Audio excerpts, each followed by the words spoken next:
بسم اللہ الرحمن الرحیم۔ آپ دیکھ رہے راشد علی 92 چینل۔ وہ کون سے نبی ہیں جو خود بھی نبی، ان کے والد بھی نبی، ان کے دادا بھی نبی، ان کے پردادا بھی نبی، شہنشاہ مصر، بادشاہ مصر، حسن والے نبی حضرت یوسف علیہ السلام ہیں۔ حضرت یعقوب علیہ السلام کی بیوی تھی جس کا نام تھا لیا بنت لیان۔ اللہ تعالیٰ نے اس بیوی سے حضرت یعقوب کو 6 فرزند عطا فرمائے تھے۔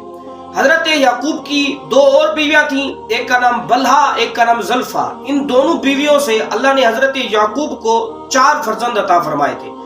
جب حضرت یعقوب علیہ السلام کی بیوی لیا بنت لیان کا انتقال ہو گیا تو حضرت یعقوب نے لیا کی بہن راحیل سے نکاح فرمایا، جس سے اللہ تبارک و تعالی نے 2 فرزند عطا فرمائے، ایک حضرت یوسف اور دوسرے بنیامین۔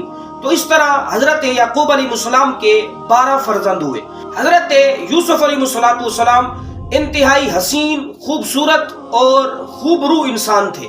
حضرت یعقوب علیہ السلام کی دلی محبت اور قلبی محبت حضرت یوسف علیہ السلام سے زیادہ تھی، جبکہ دیگر بھائیوں سے کم تھی۔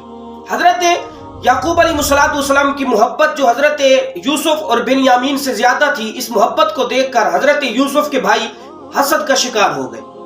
ایک دن حضرت یوسف علیہ السلام نے اپنے والد حضرت یعقوب کو اپنا خواب سنایا کہ اے میرے والد ماجد، میں نے رات کو خواب دیکھا کہ چاند، سورج اور ستارے مجھے سجدہ کر رہے ہیں۔ حضرت یعقوب علیہ السلام نے جب حضرت یوسف علیہ السلام کا خواب سنا تو حضرت یوسف کو مستقبل میں جو عظیم شان و شوکت، جو عظیم منصب ملنا تھا وہ جان لیا۔ حضرت یعقوب علیہ السلام نے کہا کہ اے میرے بیٹے، اے فرزند یوسف، اپنے بھائیوں کو اپنا خواب نہ بتانا، وہ تمہاری وجہ سے حسد کا شکار ہو جائیں گے۔ اس کے کچھ عرصے کے بعد حضرت یوسف علیہ السلام کے جو دیگر 10 بھائی تھے، ان کو حضرت یوسف کا خواب معلوم ہو گیا اور وہ حضرت یوسف سے پہلے ہی حسد کرتے تھے، چونکہ حضرت یعقوب حضرت یوسف سے زیادہ محبت کرتے تھے اور ان کو زیادہ وقت اپنے ساتھ رکھتے تھے۔ اس کی ایک وجہ یہ تھی کہ حضرت یوسف علیہ السلام کی جو والدہ تھیں، جو راحیل تھیں، ان کا پہلے ہی انتقال ہو گیا تھا۔ اسی وجہ سے حضرت یعقوب کی محبت اور دلی محبت حضرت یوسف سے زیادہ تھی۔ اور دوسری وجہ یہ تھی کہ حضرت یوسف علیہ السلام ان اخلاق کے حامل تھے اور وہ عمدہ صفات آپ کے اندر پائی جاتی تھی کہ جو دوسرے بھائیوں کے اندر نہیں پائی جاتی تھی۔ یہ وجوہات تھیں، ان وجوہات کی بنا پر حضرت یعقوب کی محبت حضرت یوسف سے زیادہ تھی۔ والد ماجد کی محبت یوسف کی طرف زیادہ ہونا یہ ان کے بھائیوں پر بہت زیادہ شاق گزرا۔ انہوں نے اپنے والد کو اپنی طرف مائل کرنے کے لیے ایک دن آپس میں مشورہ کیا کہ ہم یوسف کو قتل کر دیں گے، یوسف کو مار دیں گے، کہ جس کی وجہ سے ہمارے والد کی توجہ ہماری طرف زیادہ ہو جائے گی۔ ان میں سے ایک بھائی جس کا نام یہودا تھا، اس نے کہا کہ نہیں، تم انہیں قتل نہ کرو، تم انہیں ایک تاریک گہرے کنویں میں ڈال دو تاکہ کوئی اور لوگ اسے لے کر چلے جائیں۔ سب بھائی اس بات پر متفق ہو گئے۔ جب سارے بھائی اس مشورے پر، اس بات پر متفق ہو گئے، ایک دن وہ اپنے والد صاحب کے پاس آئے۔ حضرت یعقوب علیہ السلام کی حضرت یوسف سے اتنی محبت تھی کہ آپ ایک لمحے کے لیے بھی حضرت یوسف کو اپنے آپ سے جدا نہیں کرتے تھے۔ بھائیوں نے کہا کہ اے ہمارے والد بزرگوار، آپ ہم پر اعتبار نہیں کرتے، آپ ہمارے ساتھ یوسف کو بھیج دیں، ہم ان کو اپنے ساتھ لے جائیں گے۔ یوسف پھل کھائے گا، کھیلے کودے گا اور پھر شام کو ہمارے ساتھ واپس آ جائے گا۔ حضرت یعقوب علیہ السلام تو ایک لمحے کے لیے بھی یوسف کو اپنے آپ سے جدا نہیں کرتے تھے، لیکن بھائیوں نے کہا کہ آپ ہمارے ساتھ بھیج دیں، ہم ان کو اپنے ساتھ شام کو واپس لے آئیں گے۔ چنانچہ حضرت یعقوب علیہ السلام نے تقدیر الہی سے یوسف علیہ السلام کو ان کے بھائیوں کے ساتھ جانے کی اجازت دے دی اور حضرت یوسف کو وہ قمیض پہنائی کہ جو حضرت ابراہیم علیہ السلام کی قمیض تھی۔ حضرت ابراہیم علیہ السلام کو جب نمرود نے آگ میں ڈالا تو حضرت جبرائیل علیہ السلام وہ ریشم کی جنتی قمیض لے کر حضرت ابراہیم علیہ السلام کو پہنا کر گئے تھے۔ وہی قمیض حضرت ابراہیم نے اپنے فرزند حضرت اسحاق کو دی، حضرت اسحاق نے اپنے بیٹے حضرت یعقوب کو دی، اور پھر حضرت یعقوب علیہ السلام نے اپنے خوبصورت حسین و جمیل فرزند حضرت یوسف علیہ السلام کو پہنا کر ان کے بھائیوں کے ساتھ بھیج دیا۔ حضرت یوسف علیہ السلام چلے گئے اور حضرت یعقوب علیہ السلام اپنے سارے بیٹوں کو دیکھتے رہے۔ دیگر 10 بھائی حضرت یوسف کو اپنے کندھوں پر اٹھا کر لے جا رہے تھے۔ حضرت یوسف علیہ السلام جب تک ان لوگوں کو دیکھتے رہے تو وہ اپنے بھائی کو کندھے پر اٹھا کر بڑی شفقت اور محبت سے لے کر جا رہے تھے۔ جیسے ہی حضرت یعقوب علیہ السلام کی آنکھ سے اوجھل ہوئے، کچھ دور چلے گئے تو انہوں نے یوسف کو زمین پر پٹخ دیا. تو وہ کہنے لگے کہ اے یوسف تم اپنے خواب کو بلاؤ کہ جس خواب کی وجہ سے تم ہم پر برتری چاہتے ہو, تم ہم پر فضیلت چاہتے ہو, اپنے خواب کو بلاؤ اور ہم سے اپنی جان چھڑاؤ. حضرت یوسف علیہ السلام نے کہا کہ تم مجھے چھوڑ دو, میرے ساتھ تم بھلا نہیں کر رہے, میرے ساتھ تم زیادتی کر رہے ہو. ان میں سے ایک بھائی جو یہودا تھا اس نے کہا کہ اے بھائیو, ہم نے اس بات پر اتفاق کیا تھا کہ اپنے بھائی یوسف کو قتل نہیں کریں گے, اپنے بھائی یوسف کو جان سے نہیں ماریں گے, بلکہ انہیں ایک کنویں کے اندر ڈالیں گے, کوئی دیگر لوگ ان کو لے کر چلے جائیں.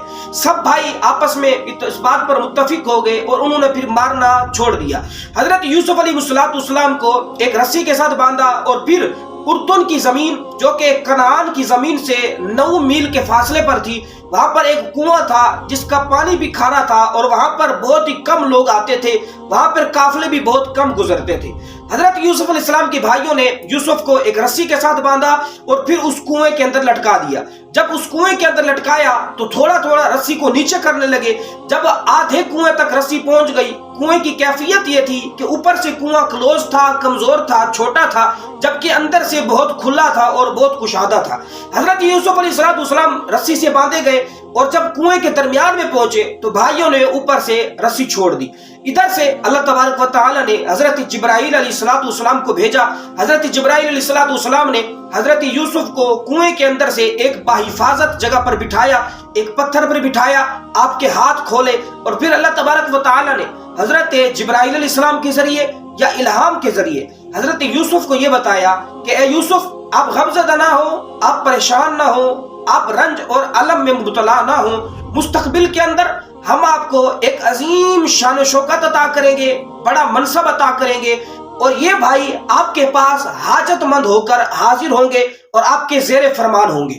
یاد رکھیں, حضرت یوسف کو کنویں میں ڈالنے سے پہلے ان کے بھائیوں نے حضرت یوسف کا قمیض اتار دیا تھا اور ایک بکری کے بچے کو قتل کر کے اس کے خون کے اندر حضرت یوسف کے قمیض کو رنگ دیا, اور یہ بات بھول گئے کہ حضرت یوسف کی قمیض کو پھاڑ دے تاکہ والد کو یقین ہو جائے. لیکن انہوں نے قمیض کو پھاڑا نہیں, صرف قمیض کو خون کے اندر رنگا.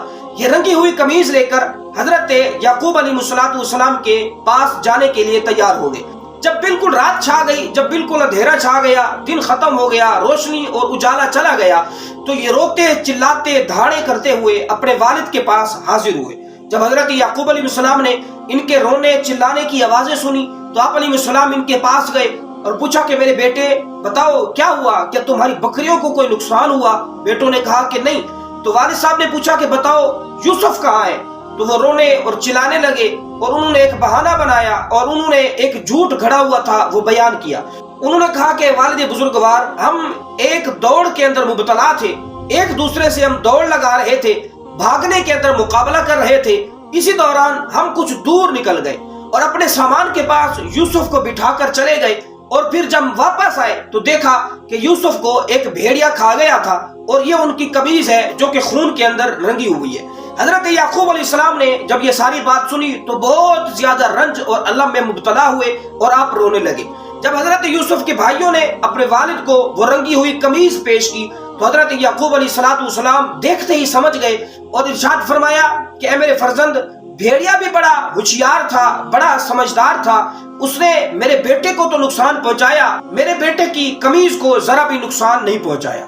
پھر اس کے بعد اس کنویں سے ایک قافلہ گزرا جو کہ یمن کی زمین سے مصر کی طرف چل رہا تھا, لیکن اس کا راستہ کچھ اور تھا. وہ راستہ بھٹک گیا اور بھٹکے ہوئے راستے پر وہ اس کنویں پر آ پہنچا جو کہ اردن کی زمین میں واقع تھا. پھر انہوں نے حضرت یوسف کو کیسے نکالا, کیسے لے گئے, کیا سمجھ کر اٹھایا, اور حضرت یوسف علیہ السلام ان کے پاس کیسے رہے, یہ ساری کی ساری باتیں اس سے اگلی ویڈیو میں جانیں گے. ہماری اگلی ویڈیو بھی لازمی دیکھیے گا. پچھلی ویڈیو بھی انبیاء کرام علیہ السلام کی سیرت پر مبنی ویڈیو ہوتی ہیں, لازمی دیکھیے گا. انشاءاللہ آپ کو بہت ساری معلومات حاصل